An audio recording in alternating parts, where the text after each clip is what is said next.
is something that really gets in my nerve, and I imagine for you as well that you're looking this video, is that the wheel mouse go backwards as how we have it in Windows. So let me show you guys in this quick tutorial how to fix that.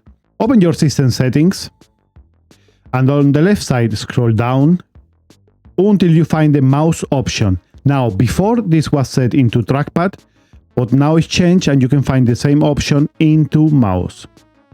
And right here you're going to see the option of natural scrolling. Content tracks finger movement. Turn this off. And now it's working as we are used to it in Windows.